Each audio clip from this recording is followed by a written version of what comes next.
Diskarteng Wise sa Radyo Pilipinas World Service. Programang serbisyo publiko, magbibigay impormasyon, mga tips at gabay sa tamang diskarte sa paggamit at pag-invest ng perang pinaghihirapan ng mga OFWs o mga Filipinos living and working abroad. Alamin ang mga galawang Diskarteng Wise. Diskarteng Wise. Kasama sina Leo Magpayo, multi-awarded financial at market analyst Jonathan Jonas Ravelas. Panahon na para magsimula tungo sa financial independence para sa isang stable financial future para sa iyo at sa iyong pamilya.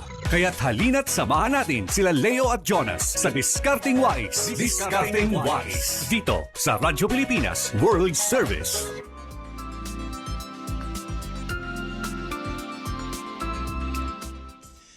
Magandang araw sa lahat ng ating tagapakinig at tagapanood dito sa Radyo Pilipinas World Service. Welcome po muli sa programang Diskarteng Wise. Layun ng programang ito na gabayan ang ating mga kababayang OFWs para sa praktikal na solusyon, matalinong desisyon at tunay na wais na pamumuhay.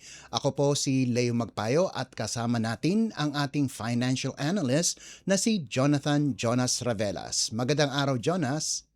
Magandang araw, Leo. Magandang araw sa ating mga tagapanood at tagapakinig ng Diskarteng Wise. Napapakinggan po ang Radyo Pilipinas World Service sa mga sumusunod na shortwave frequencies: 9.920 MHz, 12.120 MHz at 15.190 MHz. Napapakinggan din po tayo live ngayon sa ating sister station na The Capital 104.3 FM at sa audio streaming. Mangyaring i-download lamang po ang Evox PBS receiver sa Google Play Store para sa mga gumagamit ng Android phone at sa App Store naman para sa gumagamit ng iPhone. Mapapanood din tayo sa YouTube at Facebook. Hanapin lamang po ang Radyo Pilipinas World Service.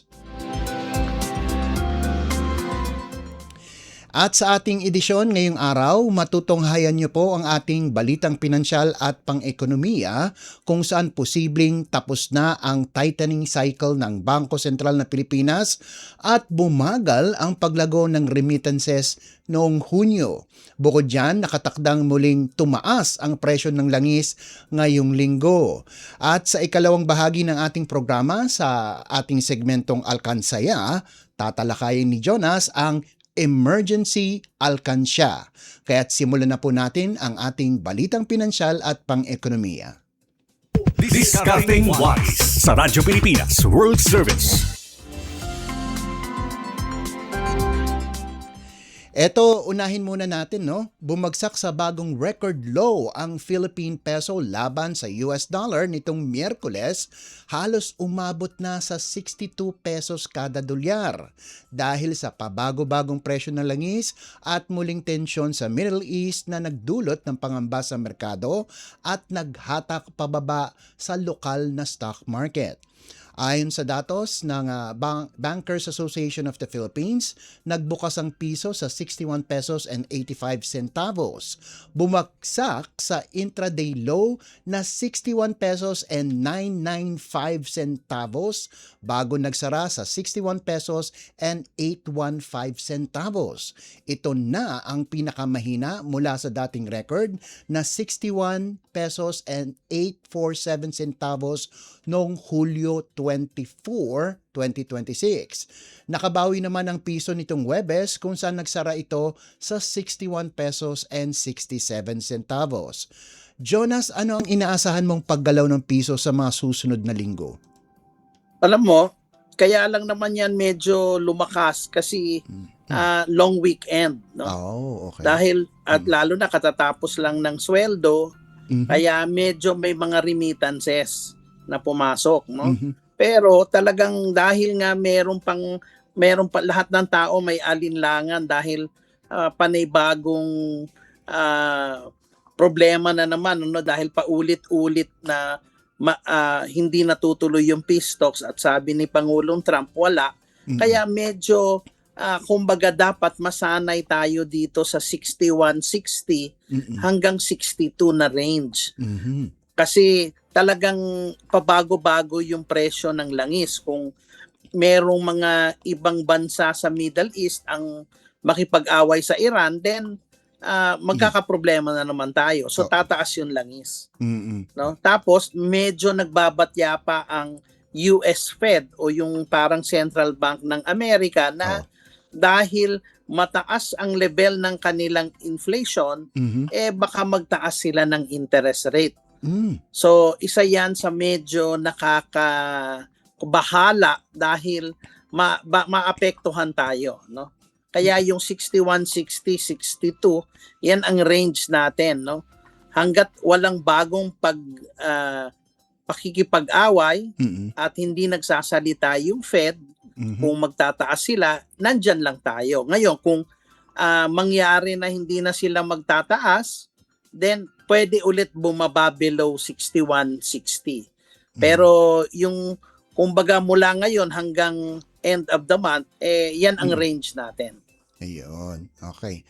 Diretso na tayo, no? Posibleng tapos na ang tightening cycle ng Bangko Sentral na Pilipinas ayon yan sa Standard Chartered Bank matapos bumagal ang paglago ng ekonomiya at humina ang demand-driven inflation. Ayon sa ilang ekonomista, maaaring magpatupad ng wait-and-see approach ang BSP habang binabantayan ang presyo ng langis at performance ng piso.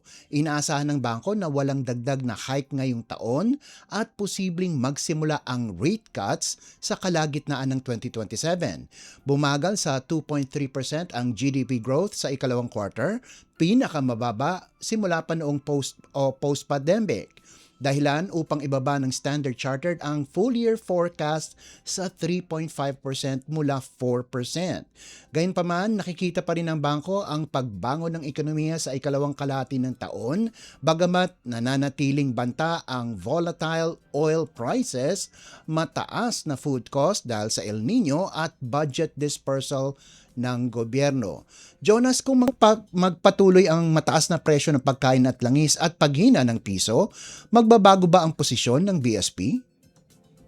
Sa palagay ko dahil kung matatandaan mo, ang range ng ating BSP ay 2 to 4% ang inflation. Ang huling datos natin ay 6.2. Correct. Maaring bumaba na ito ng nakalipas na 2 buwan, no? Mhm. Pero hindi pa rin ito nandoon sa ideal level ng Bangko Sentral na at least 4%. Mhm. Kaya sa aking palagay, meron pa ring pressure para magtaas ng interest rate, no? Kaya sa isang linggo, tinataya ko na may 25 basis points. Kaya Okay. ito ay isang importanteng hakbang para kumbaga ma-anchor natin yung inflation expectations. Mm-mm. Kasi lalo na't merong panganib na baka maulit na naman yung gera, Mm-mm. 'di ba? Mm-mm. Kaya kumbaga kailangan yung central bank medyo ready to act. Kaya pwedeng magtagal pa ito lalo na yung impact ng habagat Oo. maka-affect ulit sa inflation, ano? Mm. So yan ngayon yung kumbaga kailangan medyo kumbaga sa hindi wait and see, dapat just in case ang ating tingin. Yun. Kaya may 25 hanggang siguro another 50 basis points mula ngayon hanggang magsarado yung taon na pagtaas. Oh, nako.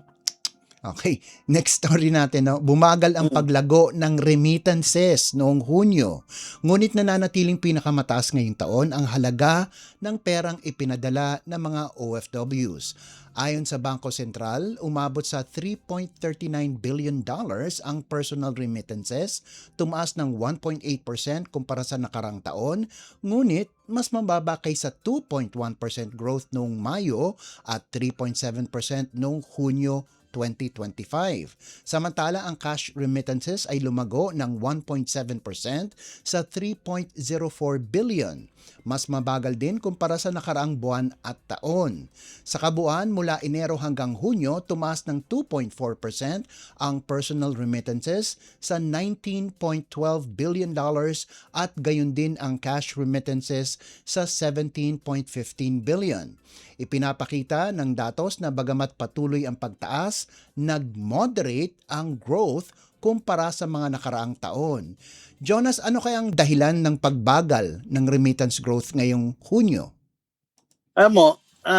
sa atin kasi, akala natin kada buwan ang pag-akyat ng remittances. Mm. Pero meron tayong season na malakas ang remittances. Ito ay ang second quarter na hanggang Hunyo, no? Yan yung kumbaga, yan yung quarter na makakakita tayo na nagpapasok sila ng pera dahil yan ang pasukan ng eskwelahan. Mm-mm. So second quarter at normally ang Hunyo, yan yung medyo huli na na nagpadala kaya medyo mababa. Pero ang susunod niyan ay ang fourth quarter. Ito yung October to December kasi alam mo na ang pinakaimportanteng panahon sa isang taon ang Pasko, di ba? Oo. Alam mo naman sa Pilipinas pagpasok ng September Pasko na, di ba? So excited na lahat ng tao. So ngayon, itong datos na ito ay hindi, kumbaga sa akin, hindi ako nagugulat. Oo. Kasi syempre kung ikaw ay isang OFW at ikaw ay nagtitipid, no? May discarding wais ka, ipadadala mo lang yung kaukulang laki ng pera na kaya ng pinadala mo. Kung dati $300 ang pinadadala mo, ngayon dahil humina ang piso, hindi na yan $300. Correct. Oo. Oo. So ngayon, yung value mo lumaki na kasi. So anong gagawin ng ating mga mamamayan, mga OFW? Itatago nila yung, kumbaga, yung sobra. Okay. So hindi tayo dapat mamangha kahit na humina man yan at kumbara sa isang taon mas malaki. Isang magandang sinyalis yan. Sa akin, ang dapat tingnan natin, yung talagang saan ba nila ginagastos yan. Di ba? Ngayon, kumbaga, makikita natin na hindi lang ito puro sa gastos sa bahay. Yung iba, nakakapag-impok sila sa bangko, nakakapaglagay sila ng investment, yung iba, nakakabili sila ng bahay. Yan ang mga dapat tinitingnan natin at hindi lang laki talaga ng remittances. Pero may epekto ba yung mga global oil prices at saka yun nga, geopolitical tensions sa daloy ng remittance? Siyempre, yung iba, kumbaga, ikaw yung nagtatrabaho doon. Hindi ka nakakasiguro na kaya kang protektahan ng iyong employer. At saka kung lalong lumala, siyempre, kumbaga, kung kailangan magtipid ngayon, magtitipid ka. Kaya, kumbaga, ito ay part ng mga plano mo na meron kang naitatago at hindi mo na ibibigay sa lahat. Pero yung ito nga, nakakaapekto ba ang remittances sa inflation at yung monetary policy nga ng BSP? Hindi naman siya, kumbaga nakakatulong siya dahil may pumapasok na dolyar sa atin. No? Ibig sabihin meron tayong pagkukunan ng murang dolyar. Okay. 'Di ba? Lalo na pagdepensa sa ating piso. Okay. So, Ekonomiya. okay. 'Di ba? Kasi sila yung gumagastos. 'Di ba? Hindi katulad natin dahil pesos tayo ang kinikita natin, kailangan mo magtipid. Sila habang humihina yung piso, dumadami pera ko. 'Di ba? So, yun ngayon yung other side. Kaya minsan nasasabi ng mga analyst na nakukusyon yung paghina ng ekonomiya kasi meron nagsasubsidize. Ayun. 'Di ba? Pero hindi natin, kumbaga, kahit lumalaki yung pera nila, na-offset lang yan ng pagtaas din ng presyo. Yun lang, nakakahinga sila ng konti dahil humina yung piso. Ayun. Ito medyo hindi na naman magandang balita. Nakatakdang muling tumaas ang presyo ng langis ngayong linggo matapos magwakas ang pansamantalang kasunduan ng Estados Unidos sa Iran ng walang peace deal. Batay sa trading sa Means of Platts Singapore, posibleng magtaas ng 1 peso and 75 centavos hanggang 2 pesos and 25 centavos kada litro sa diesel at piso hanggang 1 peso and 50 centavos kada litro sa gasolina itong darating na Martes. Dagdag pabigat ang pagkaantala ng supply mula Russia at pangamba sa kakulangan ng crude mula Middle East. Ayon naman sa International Energy Agency, inaasahang bababa ng 1.6 million barrels a day ang global demand ngayong taon. Batay naman sa datos ng DOE, may 58 araw na fuel inventory ang Pilipinas hanggang Agosto 14. Ano ang kahalagahan ng 58 days na fuel inventory ng bansa? Sapat ba ito kung magpatuloy ang tensyon sa Middle East at Russia? Patuloy naman ang ating pag-aangkat. Yun lang talagang kumbaga ang readiness natin is 60 days. Okay. Ngayon nasa 58 tayo. Ngayon, kung matatandaan mo mga ilang episodes ago, nakita natin na meron dalawang hakbang, no? Na nilagay ang Maharlika at DOE na magkaroon tayo ng una ng parang depo para strategic reserves. Correct. Ngayon, yan na ay kumbaga ginagawa as we speak sa kung ilalagay ba yan sa bataan, lahat.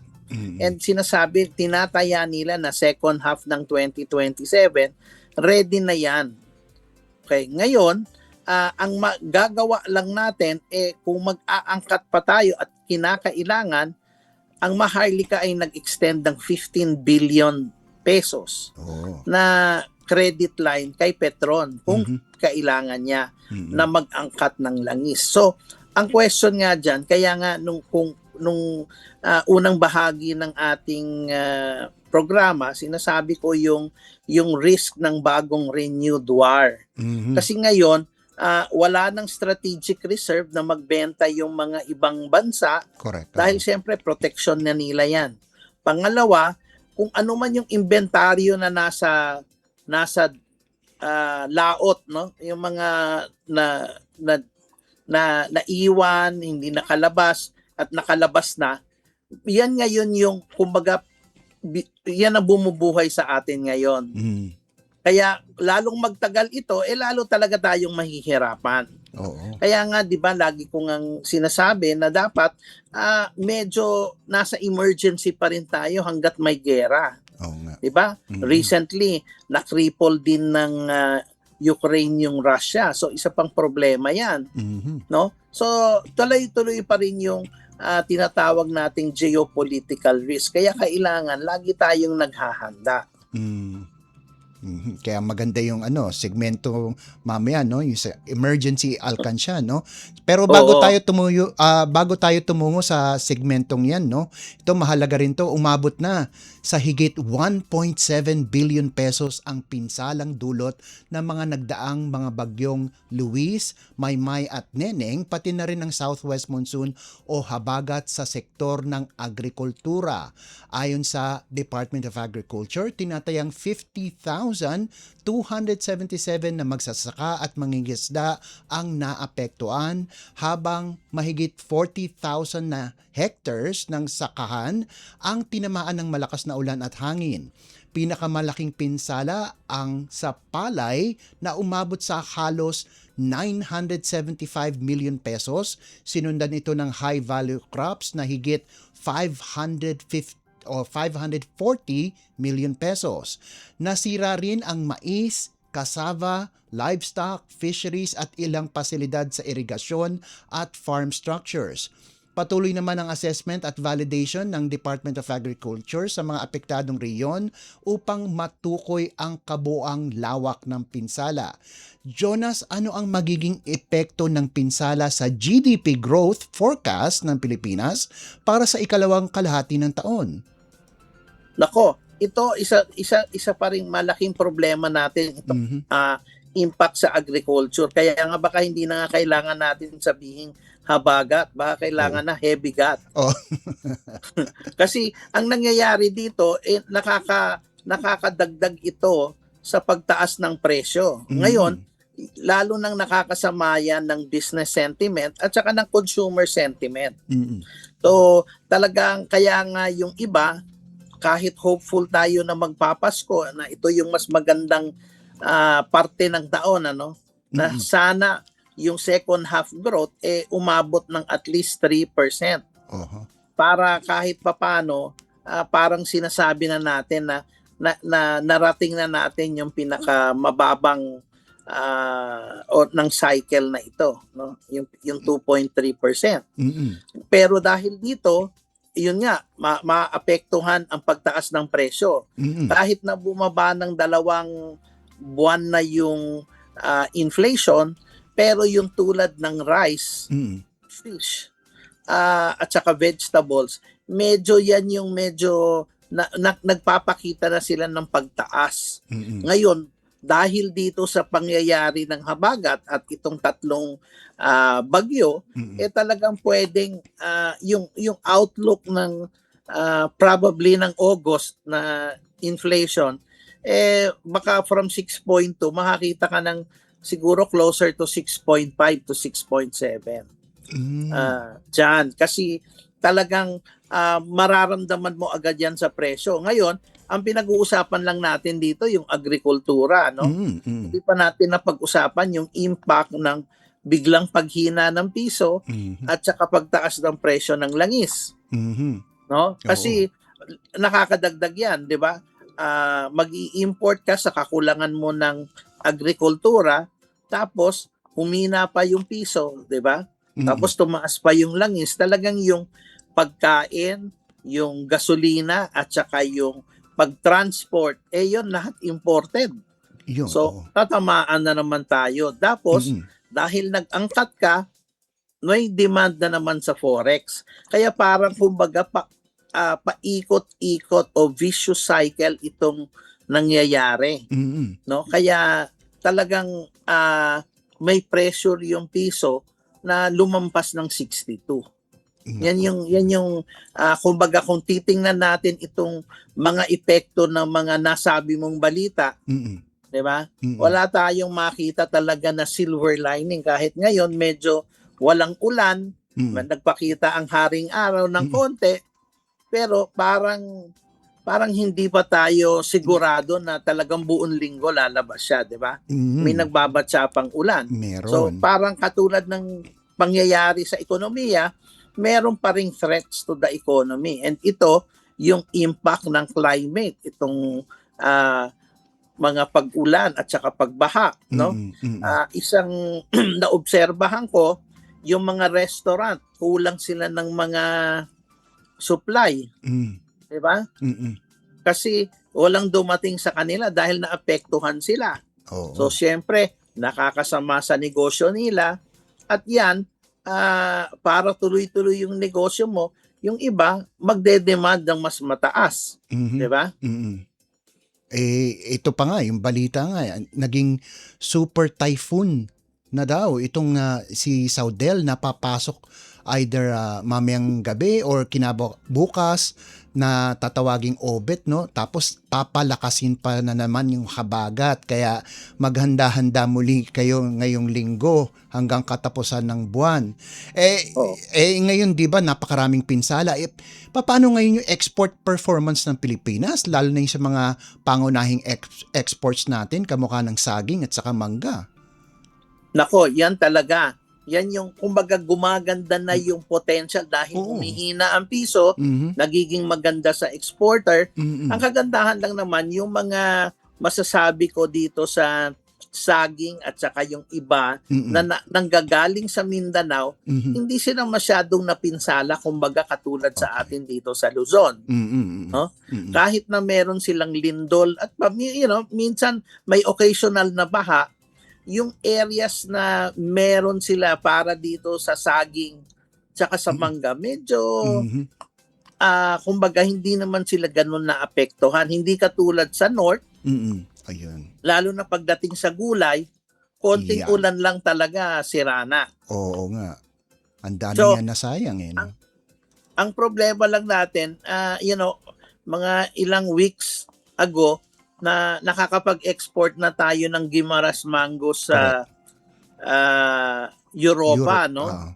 So, kumbaga, nararamdaman na natin yung mahinang piso ay nakakatulong sa ating agricultural exports. Bagay, hindi lang naman saging at mangga, pati yung kakao, no? Yung pang-tsokolate, no? Na nakaka-compete na tayo sa international market. So, ngayon pati yung sana ube. magpatuloy. Pati yung ube ngayon. Oo. Mabenta ngayon Yung ang mga ube. root crops, no? Oo. Okay. Tulad ng cassava. Oo, Ngayon, tama. yung iba, meron nang nagbe-venture na gumawa ng cassava flour. Yun. Kasi Oo. yung iba, ini-import lang yan eh. Mhm. Di ba? Mm-mm. Ngayon, nakikita na nila yung value nito sa sa Amerika at sa Europa, ginagamit nila ito, Mm-mm. no? Tayo dito, kailangan sa imported store ka pa bumili ng hindi to available lagi sa supermarket. Oo. Pero ito, mga shortcut ito, lalo na sa mga Pilipino natin sa Amerika. Pag naghanap sila ng mga kakaning Pinoy at naghahanap sila ng katulad ng cassava, ginagamit nila ang cassava flour. Mm-mm. Yan, no? Sige, diretso na tayo sa ating segmentong Alkansaya. No? Ayan, si Jonas, pag-uusapan na yung emergency alkansya. Sige, Jonas. Oo. Oo, dati sinasabi lang natin dapat may emergency money tayo. Ngayon, ina-unlock natin yung value ng emergency money. Ngayon, ito nga, tatawagin natin emergency alkansaya. Mhm. Ito ngayon yung first line of defense natin. Mhm. Kasi bago tayo mag-invest, bago tayo bumili ng insurance o kaya Oo. umutang, importante meron tayong ito yung magagamitin mo muna. Mm-mm. Hindi yung tipong, nagkulang ako, utang agad. Mhm. Ito dapat yung parang first line mo na pag lumampas ka dito, medyo kailangan mag-isip tayo anong susunod na strategy. Mhm. 'Di ba? Mm-mm. So ito talagang importante, no? Kasi hindi natin nalalaman pag may krisis. Hindi sila Correct. dumarating Oo. na nagpapasantabi Oo. o nagpapadala ng invitation na, oy, nandyan na ako. 'Di ba? Oo. Kailangan lagi tayong handa, 'di ba? Oo, Nung tama. Boy Scout tayo, ako naalala ko 'yon, kailangan ka daw laging handa. Mhm. Katulad ngayon, may bagyo, hindi natin alam, 'di ba? O kaya nga. So, lalo na sa isang krisis, cash is king. Mhm. Maraming nga tayo, hindi lang lalo na sa ating mga OFW families at sa ating mga iba na nakikinig dyan na Mm-mm. hindi man lang OFW but kapwa Pilipino, marami tayong assets, marami tayong appliances, Mm-mm. gadget, magandang kotse. Mm-mm. Pero pagdating sa emergency, wala tayong pera. Oo nga. Kasi nabili na natin, di ba? Mm. So that's why importante meron kang nakatago na pwede mong gamitin. Tama. Oo. Ngayon, ang ideal natin, dati sa Alkansaya, sinasabi natin 6 months to 1 year of your salary. Mm. Ngayon, pwede mo itong ilagay sa isang digital bank para mabilis mong makuha. Lalo na ngayon, pag may baha, hindi ka makapunta sa bangko. Oo nga. 'Di ba? Mm-mm. So, kailangan mo ng isang digital wallet, no? Correct. Whether si Maya ba yan o si GCash, Mhm. at yung pera mo nasa digital Correct. bank. Mm-mm. Kaya mo ngayon i-withdraw yan anytime Yes. na kinailangan mo. So, ito ay enhancement ng ating pinag-usapan dati na pag emergency money, ilagay mo na lang sa digital bank. Bakit? Bakit hindi sa dating bangko? Kasi sa bangko, pag pupunta ka pa, magwi-withdraw, Mm-mm. 'di ba? Mm-mm. Or pwede naman talaga online transfer. Ngayon, wala nang InstaPay. Mm-mm. Nakamura na nga doon. Wala na yung 15 pesos na InstaPay, no? So, kung meron ka doon sa mga pwede mo na agad i-link sa pero meron pa rin tayong mga mamayan na hindi pa kampante sa digital banks. Mm. Okay? Oo. Kaya ko lang naman nasasabi yung digital banks kasi automatic. Maililipat nila agad sa wallet mo. Correct. So, minsan pag yung ibang bangko naman, buti na lang ngayon wala nang transfer fees, no? Tinanggal So, na. Oo. yun lang ang kagandahan ng siyempre pag mabilisan na transfer at pangangailangan, ready ka. Mm-mm. So ngayon, hindi lang yung emergency money mo, dapat isa.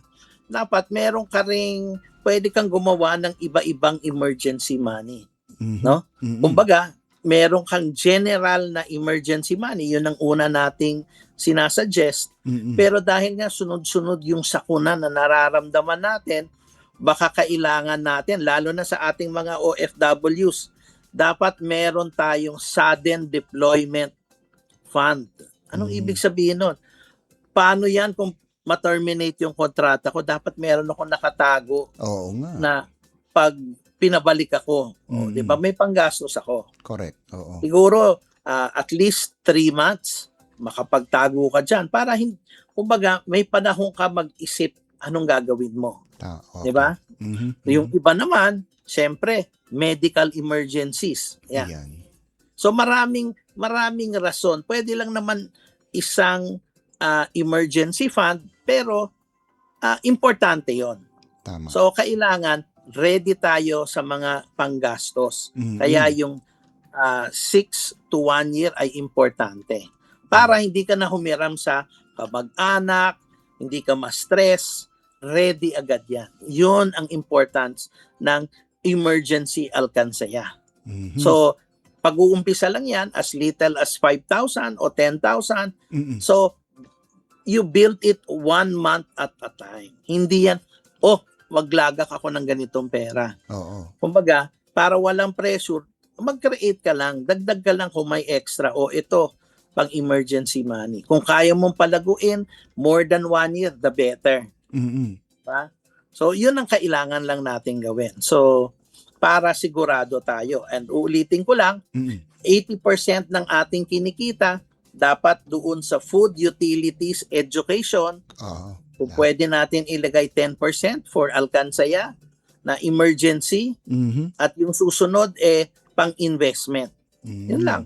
Mm-mm. Di ba? Mm-mm. So para, kumbaga, ito ang pwede nating gawin o mga hakbang para mag-create ng mabuting pamumuhay at meron tayong emergency alkansaya. Yan, magandang ano yun, no? Pero bago umano, no? Kasi, anong kinaiba nito, no? Merong emergency fund, investment fund, vacation fund. Anong kinaiban tong mga ito? Kasi yung emergency fund, talagang ang purpose lang niya, huwag ka biglang umutang pag may nangangailangan ka. Kunyari, naisipan mo, ayaw mo na magtrabaho. Diba? Okay. Sinabi ng doktor na, magpahinga ka muna. Diba? Oo. Nagpapagaling ka. So, yan, nandyan yan. Ngayon, hindi naman yan para sa'yo lang. Para yan sa pamilya mo. Ayun nga. O baga generic yan. Oo. Ngayon, syempre, yung investment fund, ito, nilalaan mo para yung pera ay magtrabaho para sa'yo. tama. Diba? Kaya ito yung pwedeng ini-invest mo sa MP2, nag-invest ka sa time deposit, o nag-invest ka sa pera. Yan ngayon yung pwede mong gawin. Ngayon yung iba, gusto ko bumili ng bahay. So, nag-iipon sila ng house fund, Oo. pang down payment. Ayun, separate Susunod. yun. Oo. Oo, separate din yun. Kaya yung iba, ganun yung ginagawa para hindi nagagalaw yung pera. Yun. Diba? Kahit Oo. marami kang mga fund, basta ang importante, hindi yung tipong pag nangailangan ka ng pera, kukunan mo agad yung mga anong fund na available dyan. Oo. Diba? Oo. Kaya kung may pangangailangan agad, pasok tayo agad doon sa emergency fund bago tayo mag-isip na umutang. Diba? Parang kumbaga, ang inuutangan mo, sarili mo lang. Correct. Oo. Tapos bayaran mo rin yung sarili mo. Mas okay pa yun. Oo, ngayon, pag natapos na yung problema, Oo. sige, umpisahan ko ulit bayaran ito kada Oo. buwan. Tama. Diba? Rebuild mo agad yon para hindi na siya makaabala sa'yo in the future. Wala ka nang babayaran. Diba? Tama. Okay. Gandang ano yan. Kaya kailangan talaga natin na merong paghuhugutan. Kaya dapat talaga may emergency fund. No? Dahil hindi natin alam kung ano mangyayari. Di ba? Oo. Yung mga lalo na sa mga mga kinwento mong mga balita para talagang kailangan talagang maghigpit ng sinturon. Ano? Oo. Nako. Yan, napakaganda ng edisyon natin ngayon. No? Bago po tayo tuluyang magpaalam, napapakinggan po ang Radyo Pilipinas World Service sa mga sumusunod na shortwave frequencies. 9.920 MHz, 12.120 MHz at 15.190 MHz. Napapakinggan din po tayo live ngayon sa ating sister station na The Capital 104.3 FM at sa audio streaming. Mangyaring i-download lamang po ang Evox PBS receiver sa Google Play Store para sa mga gumagamit ng Android phone at sa App Store para naman sa gumagamit ng iPhone. Mapapanood din tayo sa YouTube at Facebook. Hanapin lamang po ang Radyo Pilipinas World Service. At dito na po nagtatapos ang ating programa. Para sa Radyo Pilipinas World Service, ako po si Leo Magpayo. Ako po si Jonas Ravelas. Magkita-kita muli tayo sa susunod na linggo sa kaparehong oras dito sa Discarding Wise. Discarding Wise sa Radyo Pilipinas World Service. Programang serbisyo publiko, magbibigay impormasyon, mga tips at gabay sa tamang diskarte sa paggamit at pag-invest ng perang pinaghihirapan ng mga OFWs o mga Filipinos living and working abroad. Alamin ang mga galawang Discarding Wise. Discarding Wise. Kasama sina Leo Magpayo, multi-awarded financial at market analyst Jonathan Jonas Ravelas. Panahon na para magsimula tungo sa financial independence para sa isang stable financial future para sa iyo at sa iyong pamilya. Kaya't halina't samahan natin sila Leo at Jonas sa Discarding Wise. Discarding Wise. Dito sa Radyo Pilipinas World Service.